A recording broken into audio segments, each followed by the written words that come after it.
क्या होता है? Consider a flow field in which the stream lines are concentric circles that is interchange the velocity potential and stream function. Exactly, यानी source में क्या था कि सोर्स में आउटवर्ड की तरफ वेलोसिटी थी वी आर और वी थीटा उसमें 0 था। इसमें वर्टेक्स में क्या होता है, वी आर 0 होता है और वी थीटा की वैल्यू हमारे पास होती है, यानी इस डायरेक्शन में कोई फ्लो नहीं होती। वी थीटा यानी इस तरह एक सर्कुलर फॉर्म में या रोटेशन फॉर्म में एक फ्लो होती है जिसको हम कहते हैं वर्टेक्स फ्लो। तो इसमें हमारे पास स्ट्रीम लाइंस और वेलोसिटी पोटेंशियल इंटरचेंज हो जाते हैं, यानी उसमें हमारे पास इस लाइन के ऊपर हमारे पास साई की वैल्यू थी और इस लाइन के ऊपर हमारे पास फाई की वैल्यू थी। अब इस लाइन के ऊपर ये देख सकते हैं, इस लाइन के ऊपर हमारे पास साई की वैल्यू है, यानी जो सर्कुलर लाइन है, और इसके जो परपेंडिकुलर लाइन है उसके अलोंग हमारे पास फाई की वैल्यू है, क्योंकि phi is perpendicular to the stream line, psi is along the stream lines. तो इधर आप लोग देख सकते हैं कि साई और पाई की वैल्यूज इन्होंने, यानी partial phi by partial x और partial psi by partial y जो इन्होंने इक्वेशन निकाले, लेकिन एक्स और वाई इधर नहीं होंगे, थीटा और आर इधर होंगे। ये कैसे आए ये इक्वेशंस, ये मैं इसको डिस्कस करना नहीं चाहता क्योंकि दिस इज वेरी सिंपल। आप लोग डायरेक्ट सिलेंड्रिकल कोऑर्डिनेट्स के लिए partial phi by partial R और वो वैल्यूज आप पुट करें और उसको इंटीग्रेट करें तो डायरेक्ट आपके पास आ जाएगा, ठीक है। where k is a constant. अच्छा, in this case streamlines are concentric circle. concentric का मतलब है कि ये सबका एक ही सेंटर है, यानी एक ही सेंटर के इर्द गिर्द सारे घूमते हैं। वी आर इज 0 और वी थीटा की value 1/r partial phi by partial theta, और इसी तरह minus partial psi by partial R के बराबर भी होता है। अगर आप ये इसका डिफिनेशन देखें दोनों का तो आप समझ जाएंगे कि इसका क्या मतलब है। और ये k/r के बराबर है। k/r के बराबर क्यों है? क्योंकि इसका हम जब इसका इंटीग्रेशन लेते हैं तो हमारे पास ये आ जाता है 1/r, log ऑफ r का डेरिवेटिव जब हम लेते हैं तो ये 1/r आ जाता है। और ये माइनस तो यानी यहां से माइनस खत्म हो जाएगा और यहां तो माइनस है ही नहीं। अच्छा ठीक है, तो vertex represents a flow in which the stream lines are concentric circle. Tangential velocity varies inversely with the distance from the origin with a singularity at r is equal to 0. इधर भी वही कहानी है कि v थीटा, यानी ये जो v theta है, v थीटा का मतलब क्या है? Tangential velocity. वी आर का मतलब रेडियल वेलोसिटी और v थीटा का मतलब टेंजेंशियल वेलोसिटी। लेकिन ये टेंजेंशियल वेलोसिटी भी क्या है? टुवर्ड्स द ओरिजिन इंक्रीज होती है, ठीक है। यानी जितना हम ओरिजिन से आगे की तरफ जाते हैं तो वेलोसिटी डिक्रीज होती है और टुवर्ड्स द ओरिजिन इंक्रीज होती है। अच्छा, और ये क्यों होती है इस तरह? क्योंकि अगर आप देखें ना, यानी अगर कोई बंदा है फॉर एग्जांपल, यानी दो बंदे हैं, वो एक सर्कल में चक्कर काट रहे हैं, तो एक का रेडियस कम है दूसरे का ज्यादा है, तो वो कम वाला रेडियस वाला जल्दी पहुंचेगा उधर, ठीक है। यानी वो जल्दी चक्कर काटेगा और वो ज्यादा वाला जल्दी चक्कर नहीं काटेगा। ये नॉर्मली जब ये रेसिंग होती है ना, रेसिंग में क्या होता है कि वो डिफरेंट सर्कल्स होते हैं, डिफरेंट सर्कल, तो उन डिफरेंट सर्कल्स की वजह से जो डिफरेंट वो खिलाड़ी होते हैं ना, जो एथलीट्स होते हैं, तो एथलीट्स को यानी एक ही लाइन में उन्होंने नहीं खड़ा किया होता। जो बिल्कुल टुवर्ड्स द सेंटर वाला सर्कल होता है, एथलीट होता है, वो थोड़ा पीछे होता है और बाकी उससे थोड़ा थोड़ा आगे होते हैं। यानी उन्होंने कैलकुलेशन की होती है कि कितना इसमें, यानी x equal to R theta वाले फार्मूले को यूज करके उन्होंने कैलकुलेशन की होती है कि कितना इसमें फर्क आ रहा है, तो वो फर्क वो लोग निकालते हैं उसी के अंदर। यानी वो खिलाड़ी को थोड़ा सा एज देते हैं कि आप थोड़ा आगे खड़े हो जाए, आप थोड़ा पीछे, तो इसलिए उनका दोनों का डिस्टेंस सेम आ जाता है, ठीक है। तो vertex motion can be either rotational और इररोटेशनल। अभी कहानी इधर एक और है कि यानी ये तो एक रोटेशन है, यानी फॉर एग्जांपल आप इस तरह कोई फ्लो है, वर्टेक्स फ्लो है, उस वर्टेक्स के अंदर कोई आप पार्टिकल डाले, यानी आप इस तरह घर में आप कर सकते हैं कि घर में आप एक बाल्टी के अंदर आप इस तरह एक वर्टेक्स खुद भी जनरेट कर सकते हैं। वो वर्टेक्स खुद जनरेट करें और उसी के अंदर एक कागज का एक टुकड़ा डाले, तो वो कागज का टुकड़ा उसी फ्लो के साथ तो मोशन करेगा, लेकिन उस कागज के टुकड़े के दो मोशन, यानी यानी एक तो उसका एक ये सर्कुलर मोशन है जो उसी ओरिजिन के ऐलान करती है ना, यानी जिस तरह हम कहते हैं कि the earth is revolving around the sun and it is rotating around its own axis, यानी अर्थ जिस तरह दो मोशन कर रहे हैं, दो मोशन, तो अर्थ का जो मोशन है ये भी आप इसको, यानी this is a vertex flow, ये तो मतलब इसी को आप उसके साथ रिलेट कर सकते हैं। तो ये भी एक चक्कर इस तरह सन के, सॉरी मैंने शायद उल्टा बोल दिया, तो एक चक्कर ये अपने इर्द गिर्द एक वो चक्कर काटती है, और अपने मदार के गिर्द भी ये एक चक्कर जो है ना ये काटते हैं, ठीक है। तो उसी एक से हमारे पास वो होते हैं, दिन चेंज होता है, और दूसरे से हमारे पास पूरा वो साल चेंज होता है ना। तो इसी तरह वर्टेक्स फ्लो में भी है कि इसी फ्लो के अंदर एक पार्टिकल है, आया वो पार्टिकल अपने भी मदार के अंदर, यानी अपने एक एक्सिस के अंदर भी घूम रहा है कि नहीं। अगर वो नहीं घूम रहा तो this is one type of vertex flow, अगर वो घूम रहा है तो ये this is another type of vertex flow. अगर वो अपने एक्सिस के अंदर घूम रहा है तो this is called rotational flow, यानी उसकी एक रोटेशन भी है। अगर वो रोटेशन नहीं कर रहा, सिर्फ सर्कुलेशन कर रहा है, तो दिस इज कॉल्ड कौन सा, दिस इज कॉल्ड इररोटेशनल फ्लो। यानी आप इसको इस तरह देख सकते हैं, मैं आपको मिसाल दे दूं, जो बड़ा व्हील होता है ना पार्क्स में, वो एक व्हील होता है जिसमें लोग वो पार्क में जब जाते हैं तो उसमें घूमते रहते हैं ना, तो उसमें आप देखें उसमें क्या होता है, एक तो बड़ा एक चक्कर भी होता है ना, लेकिन उस अपने भी एक एक्सिस के अंदर इस तरह वो एक मोशन कर रहा होता है। तो इसमें फिर दो तरह के वर्टेक्स है, एक होता है फ्री वर्टेक्स और एक होता है फोर्स वर्टेक्स। इस वर्टेक्स इररोटेशनल फ्लो, यानी कहते हैं कि वर्टेक्स फ्लो इररोटेशनल है या रोटेशनल है। तो फ्री वर्टेक्स फ्लो जो होता है that is irrotational flow. Rotation refers to the orientation of fluid elements and not the path followed by the element. क्या कहते हैं, यानी इसी चीज को रोटेशन नहीं कहते, rotation refers to the orientation of fluid element. जिस तरह रोटेशन हमने कहा था ना, फ्लूइड एलिमेंट के अंदर एक रोटेशन आती है, वो एक रोटेशन उसी को कहते हैं।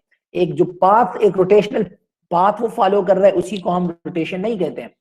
अच्छा, तो free vertex is a potential flow. क्यों पोटेंशियल फ्लो है, क्योंकि पोटेंशियल फ्लो की एक हमने जो सिफत हमने बयान की थी दैट इज इररोटेशनल फ्लो, यानी पोटेंशियल फ्लो हम सिर्फ इररोटेशनल फ्लो में कंसीडर करते हैं, रोटेशनल फ्लो में हम पोटेंशियल फ्लो नहीं कंसीडर करते हैं। तो ये एक इररोटेशनल वर्टेक्स है और ये रोटेशनल वर्टेक्स है। तो इधर आप देख सकते हैं इसको, यानी ये क्या है, यानी ये, अच्छा, इसका जो इसकी जो वेलोसिटी होती है ना फ्री वर्टेक्स की, वो इस तरह होती है, यानी वो ओरिजिन पे ज्यादा होती है, यानी V theta is inversely proportion to R यहाँ पे होता है, और यहाँ पे V theta is directly proportion to R. यानी इस पे आप जितना आप आगे की तरफ जाते हैं, ओरिजिन से दूर जाते हैं, तो आपके पास क्या होता है, रोटेशनल सॉरी वी थीटा यानी टेंजेंशियल वेलोसिटी आपके पास इंक्रीज होती है, और ये जो नीचे होता है ना थोड़ा सा, ये जो ओरिजिन की तरफ होता है वेलोसिटी डिक्रीज होती है। फ्री वर्टेक्स में ये अपोजिट है, ये उल्टा है फ्री वर्टेक्स में, ठीक है। तो फ्री वर्टेक्स में ये इस तरह, तरह ये इस तरह, तो ठीक है। अच्छा, ये एक फोर्स वर्टेक्स है। तो फोर्स वर्टेक्स में क्या है कि if fluid rotates is a rigid body, vertex flow is rotational force vertex. तो फोर्स वर्टेक्स इसी को, यानी दिस इज फोर्स वर्टेक्स और दिस इज फ्री वर्टेक्स, और force vertex is not a potential flow. Combined vertex क्या होता है, combined vertex वो होता है कि नॉर्मली हमारे पास जो रियल फ्लो होते हैं ना, real vertex flow, that is a combination of free vertex and that is a combination of free vertex and force vertex, और इसको हम रैंकाइन वर्टेक्स भी कहते हैं, यानी इन दोनों के कॉम्बिनेशन को, फ्री और फोर्स वर्टेक्स को हम रैंकाइन वर्टेक्स भी कहते हैं। और ये इसमें होता क्या है कि combined vertex is one with the force vertex is a central core and a velocity distribution corresponding to that of free vertex outside the core। यानी कोर जो कि ओरिजिन के बिल्कुल करीब का होता है, उसमें क्या होता है, v theta is equal to r omega 8, r is less than R equal to r naught. यानी यहाँ पे एक रीजन होता है जिसको हम r नॉट कहते हैं। तो r नॉट और इस r नॉट से सेंटर पे जितने भी फ्लो होती है ना, दैट इज, ये वो क्या होता है, वो होता है फोर्स वर्टेक्स। और इस रीजन से बाहर जो फ्लो होती है that is a free vortex, और उसमें फिर हमारे पास ये v theta is equal k over r, where r is greater than r naught. यानी इस r नॉट से बाहर की तरफ आप जाते हैं तो हमारे पास क्या होता है, where k and r naught are constants, r naught corresponds to the radius of the central, अच्छा k and omega are constant, sorry, r naught corresponds to the radius of the central core। और इस core के अंदर हम force vertex लेते हैं, core के बाहर हम फ्री वर्टेक्स लेते हैं। कोर के अंदर हम इसलिए, क्योंकि कोर के अंदर क्या होता है कि अगर हम फ्री वर्टेक्स कोर के अंदर कंसिडर करें तो कोर के अंदर हमारे पास जो इक्वेशन है, यानी जो फ्री वर्टेक्स का इक्वेशन है, that is inversely proportion to 1 over r, और फिर हमारे पास वहां पे वेलोसिटी इनफाइनाइट हो जाएगी। इसलिए कोर के अंदर रियल फ्लो, यानी रियलिस्टिकली कोर के अंदर हमारे पास फ्री वर्टेक्स होना, हाँ, फ्री वर्टेक्स होना इम्पॉसिबल है। तो कोर के अंदर नॉर्मली फोर्स वर्टेक्स होता है जिसमें वेलोसिटी डायरेक्टली प्रोपोर्शन होती है रेडियस की, और फिर कोर के बाहर हमारे पास उसके बरक्स आ जाता है। तो ये इस तरह का कोई इक्वेशन आ जाता है। यानी हम अगर देखें for example this is v theta और दिस इज r, तो ये r जब 0 होता है तो इसकी वेलोसिटी यानी इस तरह हमारे पास यानी r omega, for example this is r not, तो r नॉट तक इसकी वेलोसिटी क्या होती है, सॉरी, इसकी वेलोसिटी इस तरह इंक्रीज होती है, और फिर r नॉट के बाद वेलोसिटी दोबारा डिक्रीज होती है क्योंकि वो 1 ओवर r, ये v theta is equal to 1 over r। तो इस तरह की एक वेलोसिटी डिस्ट्रीब्यूशन आ जाती है। अच्छा, सर्कुलेशन क्या है, सर्कुलेशन जो कि इस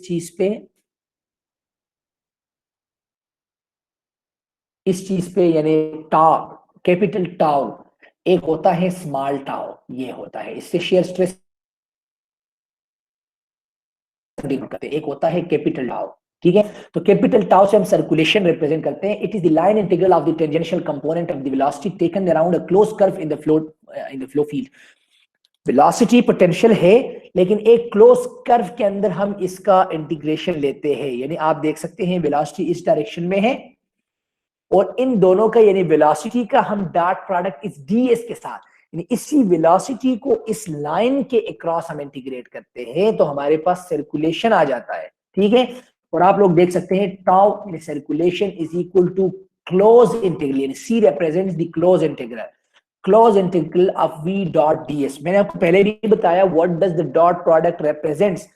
जब हम दो चीजों का डॉट प्रोडक्ट लेते हैं तो हम चाहते हैं कि इस एक का इफेक्ट दूसरे के लाइन में हमारे पास आ जाए। Dot product represents v dot ds का मतलब ये है कि the component of v in the direction of ds, तो वो एक क्लोज आर्बिट्ररी कर्व के थ्रू हम जब डेरिवेट करते हैं।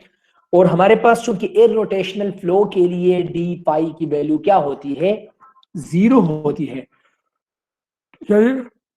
सॉरी, यानी along the स्ट्रीम लाइन, इसी लाइन के अक्रॉस हमारे पास इररोटेशनल फ्लो में हमारे पास डी पाई की वैल्यू 0 होती है।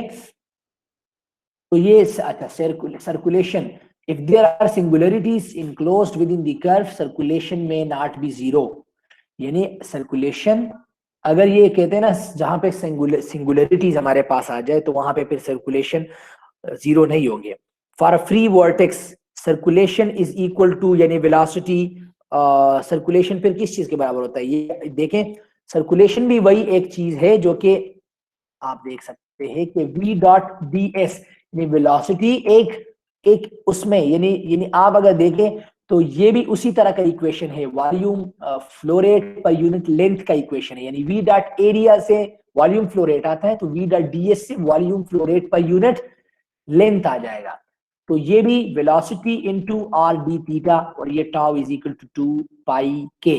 Velocity, potential and stream function of the free vortex are commonly expressed in terms of the circulation। तो फिर ये यानी आप लोग देख सकते हैं इसको एग्जैक्टली ये क्या है, यानी m और इस टाउ का एक रिलेशन एक दूसरे के साथ है।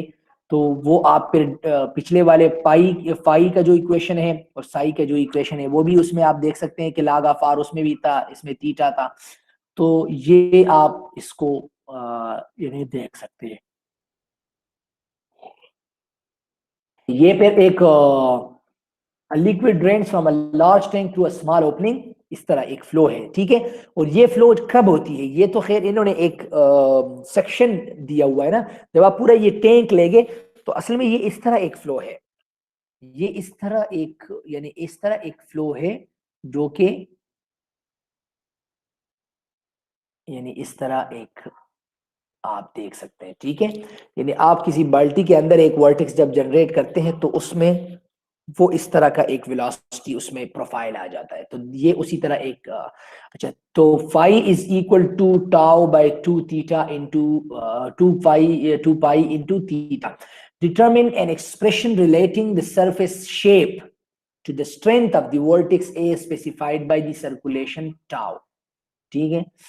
तो ये निकालें, तो ये इन्होंने बर्नौली इक्वेशन पहले इन्होंने 1 और 2 पॉइंट्स के अंदर बर्नौली इक्वेशन इन्होंने दिया है और उसके अंदर बाकी प्रेशर अगर आप देखें तो ये यहाँ पे भी एटमॉस्फेरिक प्रेशर, यहाँ पे भी तो एटमॉस्फेरिक प्रेशर को इन्होंने 0 कर दिया है। तो ये इनके पास यानी इस पॉइंट को, इसी पॉइंट को इन्होंने लिया है क्या, इसी को 0 सॉरी इसी को 0 रेफरेंस पे लिया है। तो ये जेड एस यानी यहाँ पे हमारे पास z इज इक्वल टू 0 आ जाएगा, z इज इक्वल टू 0 इस डायरेक्शन यानी पॉइंट 1 पे, क्योंकि ये डेटम है यानी रेफरेंस लाइन है, और बाकी जेड एस। तो वेलोसिटी चूंकि v थीटा किस चीज के बराबर होती है, और वो इन्होंने वेलोसिटी पोटेंशियल से यानी इस इक्वेशन से निकाला है, इस इक्वेशन से हम इसको निकाल सकते हैं। तो हमारे पास ये आ गई है वेलोसिटी, और expression for the surface shape. Surface shape का क्या मतलब है कि सरफेस शेप का मतलब ये है कि यहाँ पे आप at z is equal to 0 पे आप जब शेप फाइंड करेंगे तो वो क्या होगा, और ये z इज इक्वल टू यानी z की वैल्यू आप जैसे जैसे नीचे की तरफ जाते हैं ना जेड एस, तो ये शेप किस चीज पे डिपेंड करता है, सर्कुलेशन पे, square of the circulation, gravity की वैल्यू पे और रेडियस पे डिपेंड करता है, ठीक है। तो ये शेप ऑफ द क्या है यानी इसका जो शेप है, जो ये वर्टेक्स है ना, इस वर्टेक्स का शेप, तो इसके लिए ये इक्वेशन है। यानी इस इक्वेशन में आप r की वैल्यू, टा की वैल्यू पुट करेंगे तो ये हमारे पास ये इसका पूरा शेप हमारे पास आ जाएगा, ठीक है। अच्छा, ये दूसरा अभी जिस तरह हमने सोर्स पढ़ा, हमने सिंक पढ़ा, फिर हमने पढ़ा वर्टेक्स, फिर हमने पढ़ लिया, तो ये एक है डबलेट। डबलेट क्या होता है, doublet is formed by a source and a sink approach to one another, ठीक है। यानी फॉर एग्जांपल यहाँ पे एक सोर्स है और यहाँ पे एक सिंक भी है। तो सिंक की प्रॉपर्टी ये है कि वो हर चीज अपनी तरफ खींच लेता है, लेकिन सोर्स की प्रॉपर्टी ये है कि वो अपनी तरफ से, ये बहुत सही है, source is like a generous thing. तो वो सखावत का खजाना है, वो बस सारी चीजें ना बाहर की तरफ फेंकने की कोशिश कर रहा है। और सिंक क्या है, दिस इज लाइक अ बेगर, वो हर चीज जो है ना मतलब खैरात की तरह हर चीज अपने तरफ वो खींचने की कोशिश कर रहा है। तो वो क्या करते हैं इधर, यानी चूंकि इसकी प्रॉपर्टी ये है कि वो ये बाहर फेंकना चाहता है और इसकी प्रॉपर्टी ये कि वो अंदर की तरफ खींचना चाहता है। तो ये दो जब एक दूसरे के साथ आ जाए, अच्छा हमने पढ़ा है यानी साई की value for source is m/2 pi theta, ठीक है। और साई की वैल्यू सिंक के लिए क्या होगी, -m/2 पाई ओवर थीटा। यानी दोनों के लिए सेम है, सिर्फ माइनस का साइन आ जाएगा। अब सोर्स ये है, तो सोर्स का थीटा क्या है, यानी theta for source we call this theta is theta 2, और सिंक के लिए ये थीटा हम, यानी इसी पॉइंट से हम इन दोनों को वो करना चाहते हैं, ठीक है। यानी इसी पॉइंट के ऊपर हम दोनों का इक्वेशन, इस किसी लाइन का इक्वेशन या किसी स्ट्रीम लाइन का इक्वेशन हम निकालना चाहते हैं, तो इसका थीटा 1 होगा। तो ये इन दोनों का, यानी यानी अगर ये एक सोर्स है और एक सिंक है, दोनों को जब हम कंबाइन कर लेते हैं तो हमारे पास आ जाता है m/2 पाई, और ये आ जाता है थीटा 2 माइनस थीटा 1। तो exactly this is this equation. अगर आप देखें, इन्होंने सिर्फ क्या किया है, माइनस निकाला है बाहर और थीटा 1 माइनस थीटा 2 लिखा है, ठीक है। क्योंकि थीटा 1 की वैल्यू ज्यादा है और थीटा 2 की वैल्यू कम है, तो इसलिए इन्होंने थीटा 1 माइनस थीटा 2 में लिखा है, और बाहर माइनस m/2 पाई लिखा है। तो इसको हम इस तरह भी लिख सकते हैं कि माइनस m/2 पाई और थीटा 1 माइनस थीटा 2। तो ये एक डबलेट का इक्वेशन है, यानी आप लोगों ने सोर्स का इक्वेशन पढ़ा, फिर सिंक का पढ़ा, फिर दोनों को कंबाइन करके डबलेट का इक्वेशन आ गया हमारे पास। अब ये ए है, यानी एक ओरिजिन इन्होंने डिफाइन किया कि भाई ये ओरिजिन, फॉर एग्जांपल ये एक है, सोर्स इससे इतना दूर है और सिंक इससे इतना दूर है, तो ये डबलेट तब बनेगा, यानी ये भी नहीं है कि एक सोर्स पाकिस्तान में है और सिंक इंडिया में है, तो यहां से दोनों, नहीं नहीं, यानी ये दोनों जब जितने ज्यादा एक दूसरे के करीब अप्रोच करेंगे तब एक चीज बनेगी जिसको हम डबलेट कहेंगे। ये जितने एक दूसरे से यानी दूर जाएंगे तो डबलेट नहीं बनेगा। डबलेट तब बनेगा जब ये दूसरे एक दूसरे के करीब आएंगे, तो तब हम इसको डबलेट कहेंगे, ठीक है। तो ये ए जब अप्रोच टू 0 करेगा तब हमारे पास डबलेट बनेगा। अच्छा, तो इसका अगर, ठीक है, साई की वैल्यू इनके पास, ये एक साई की वैल्यू है, फिर इनको इसको इन्होंने इंटीग्रेट किया, इसी जिस तरह ये साई की वैल्यू है ना, इसी तरह पाई की भी एक वैल्यू, यानी जो पाई की वैल्यू हमने पढ़ा है ना, उन दोनों को सिंक और सोर्स को कंबाइन करके फिर उसका इंटीग्रेशन लेंगे, तो साई की वैल्यू हमारे पास ये आ जाएगी और पाई की वैल्यू ये आ जाएगी। के is called the strength of the doublet. जिस तरह उधर हमारे पास एम था ना, एम को हमने क्या कहा था, यानी अभी अभी क्योंकि एम इज अ कांस्टेंट, तो ये इक्वेशन जब इन्होंने इंटीग्रेट किया है उसके अंदर एक और कांस्टेंट आ गया, और एम और उसी कांस्टेंट को मिला के इन्होंने फिर एक और कांस्टेंट बनाया जिसका नाम के है, वेयर के is strength of the doublet. और के किस चीज के बराबर है, हाँ ये, यानी ये एम ए ओवर पाई, ये एक कांस्टेंट, यानी ये तीन कांस्टेंट आ रहे थे तो तीन कांस्टेंट से इन्होंने एक कांस्टेंट बना लिया, तो के is called strength of the doublet. यानी ये चीज जितनी ज्यादा होगी तो उन हमारे पास कितना वो क्या होगा, यानी strength of the doublet will be more. अच्छा, ये अगर आप देखें ना ए, तो ए की वैल्यू जितनी ज्यादा होगी उतना strength of doublet will be more. लेकिन इसका मतलब ये नहीं है कि जितनी यानी इसका मतलब ये है कि अप्रोच टू एक दूसरे के नियरली तो अप्रोच कर रहे हैं, लेकिन इसकी वैल्यू जितनी ज्यादा होगी तब ये इसका स्ट्रेंथ बढ़ेगा। लेकिन एक वैल्यू ऐसी आएगी कि उससे बाहर जब ए की वैल्यू जाएगी ना, फिर वहां तक हमारे पास डबलेट का कॉन्सेप्ट यानी वैलिड ही नहीं होगा। तो इसलिए हम जितना एक दूसरे के करीब इसको कर सकते हैं तब हम इसको डबलेट कंसिडर करेंगे। डबलेट, ठीक है। ये अब अगर आप देखें ना, तो इससे जब स्ट्रीम लाइंस निकलते हैं वो, सॉरी, यानी यहां से स्ट्रीम लाइन जब निकलते हैं वो इस तरह आएंगे, यहां से तो स्ट्रीम लाइन जब निकलते हैं वो स्ट्रेट फॉरवर्ड तरह आएंगे, यहां से स्ट्रीम लाइन जब निकलते हैं वो इस तरह आएंगे। सॉरी, मैं इसको थोड़ा सा पॉइंट इरेजर,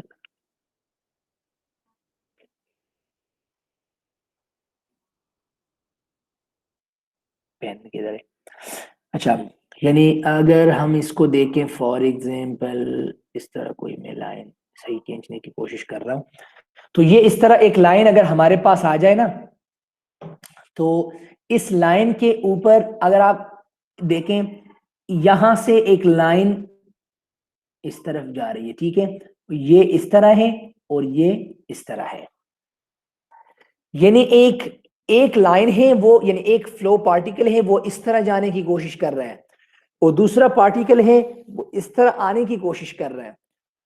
तो यानी पॉसिबल है कि ये लाइन इधर तक आ जाए और फिर ये इसकी जद में आके डायरेक्ट स्ट्रेट फॉरवर्ड इसका रास्ता चेंज करे।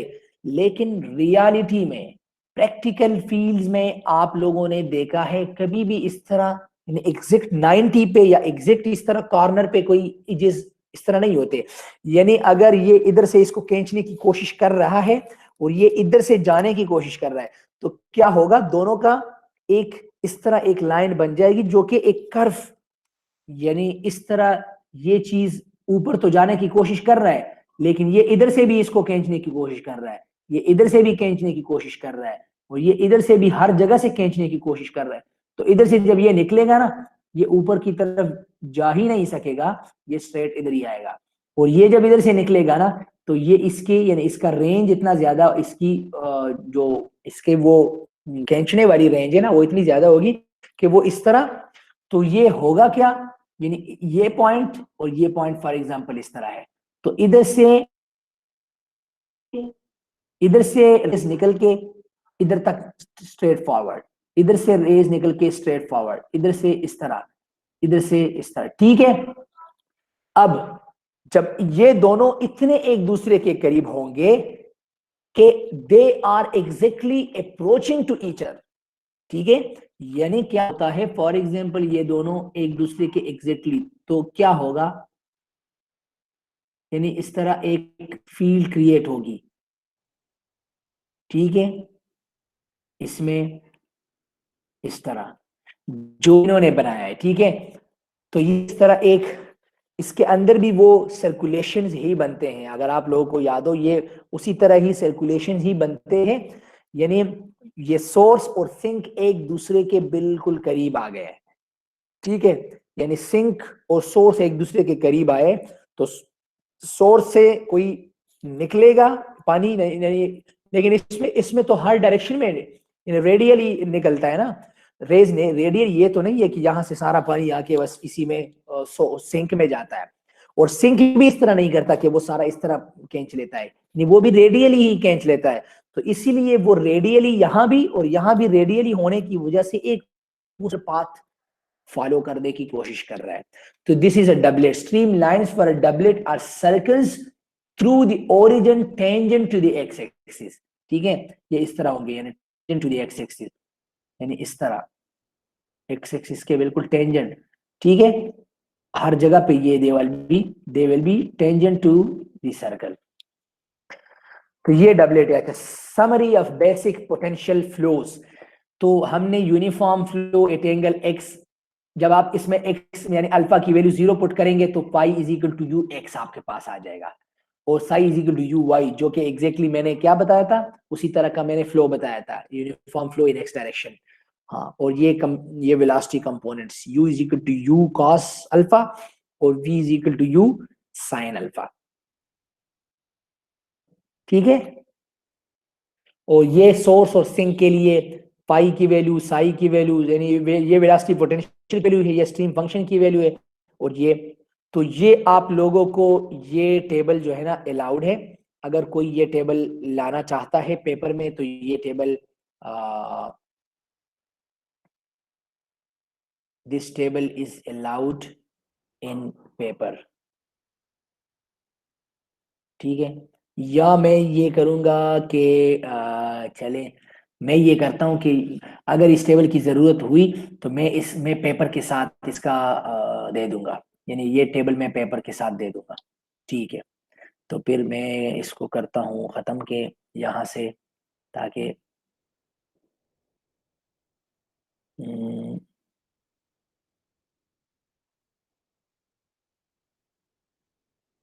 ठीक हो गया।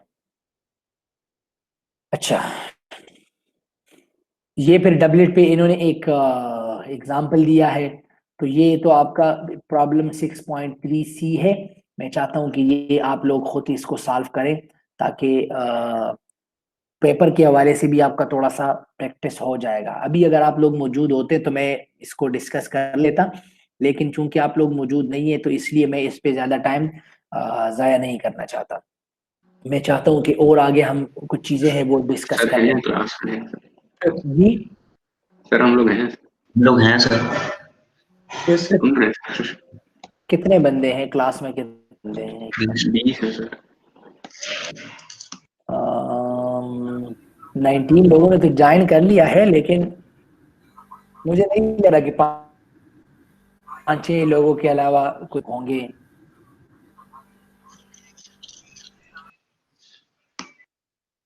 अच्छा चले ठीक है, ये हम इस तरह करते हैं कि असल में ये प्रॉब्लम है यार, इसका तो सोल्यूशन मिल जाता है, मतलब वो इसमें कोई इतनी मुश्किल नहीं है। इसमें क्या है, सिर्फ डबलेट के लिए इन्होंने आपको, यानी देयर आर टू स्टेग्नेशन, क्या है, a uniform flow moving to the left in the negative X direction is imposed on a doublet, यानी इस तरह एक फ्लो है और वो डबलेट के ऊपर इन्होंने इम्पोज किया हुआ है, ठीक है। And the doublet shown figure for the resulting flow field जो ये वेलोसिटी प्रोफाइल दी है, there are two stagnation points are one above and one below the doublet, ठीक है।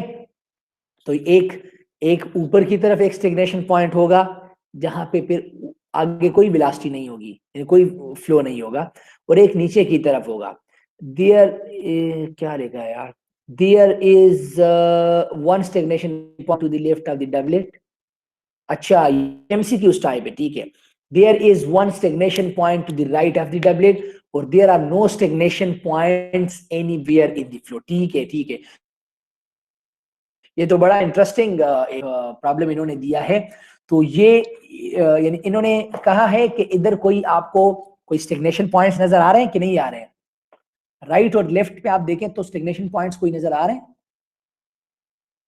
राइट और लेफ्ट पे कोई स्टेग्नेशन पॉइंट्स नजर आ रहे हैं? सर जो अभी हमने डबलेट के लिए हमने अभी जो पढ़ा है वी आर और वी थीटा, उसमें आप देख सकते हैं कोई, यानी वी आर की वैल्यू कोई इस तरह, वी आर की वैल्यू कहां पे जीरो होगी और वी थीटा की वैल्यू कहां पे जीरो होगी?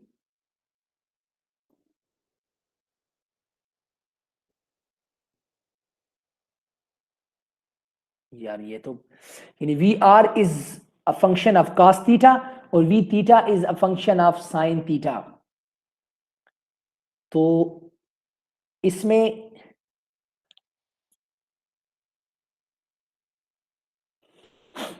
चले इस प्रॉब्लम को यानी इस प्रॉब्लम को मैं आप पे छोड़ देता हूं कि अगर आप लोगों ने सॉल्व नहीं किया तो हमारा क्विज कब है? क्विज हमारा है इंशाल्लाह थर्सडे। थर्सडे को। जी थर्सडे को 7 बजे इंशाल्लाह क्विज है हमारा।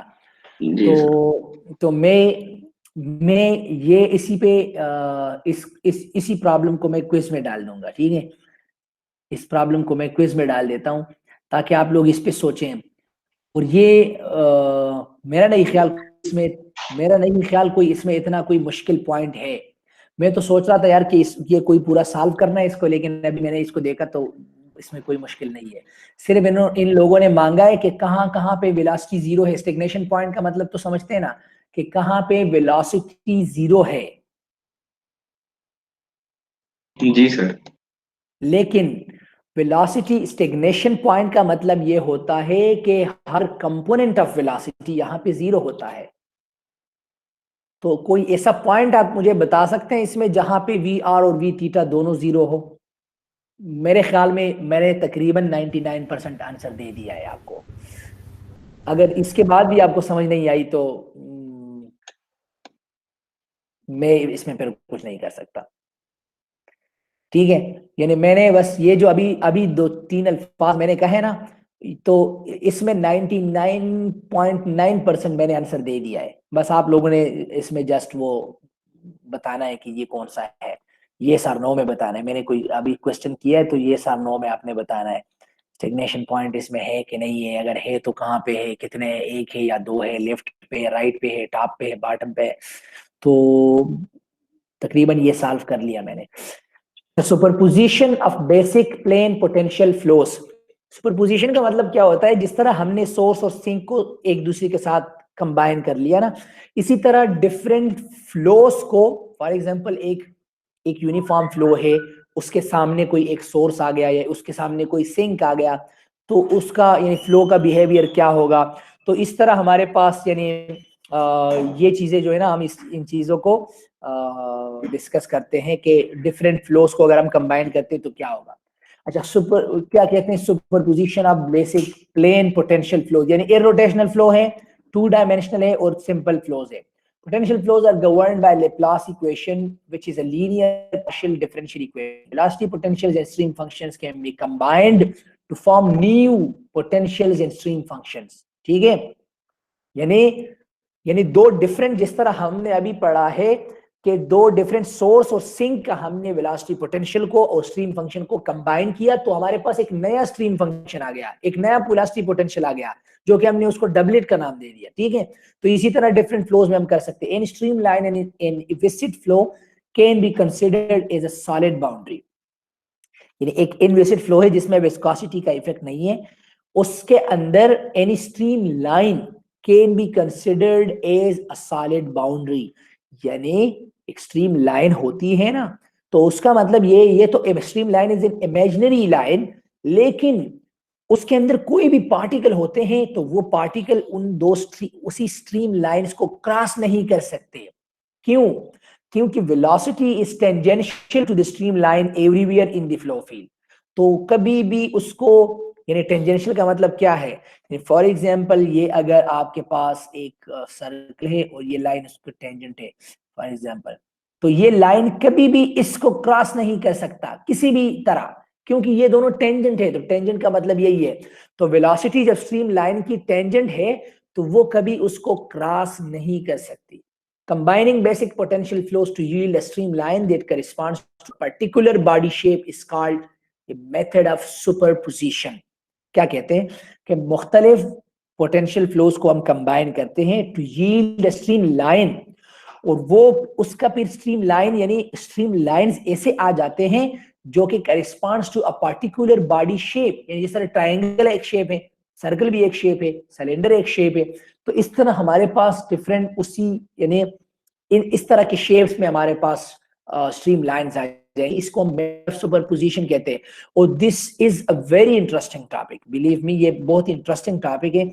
अगर आप लोगों ने, यानी आज तो हमारे पास टाइम कम है, इसलिए बहुत ज्यादा डिटेल में नहीं जा रहा, लेकिन फिर भी मैं कोशिश करता हूँ यार, जो मैंने क्या किया, जहां पे मुझे लग रहा था यार कोई एक इक्वेशन आप उसको इंटीग्रेट करके वेलोसिटी पोटेंशियल निकाल सकते, तो वो मैंने स्किप कर दिया, या साई को आप निकाल सकते थ्रू इंटीग्रेशन, वो चीजें मैंने स्किप कर दी। लेकिन जो उसके बिहाइंड जो थ्योरी है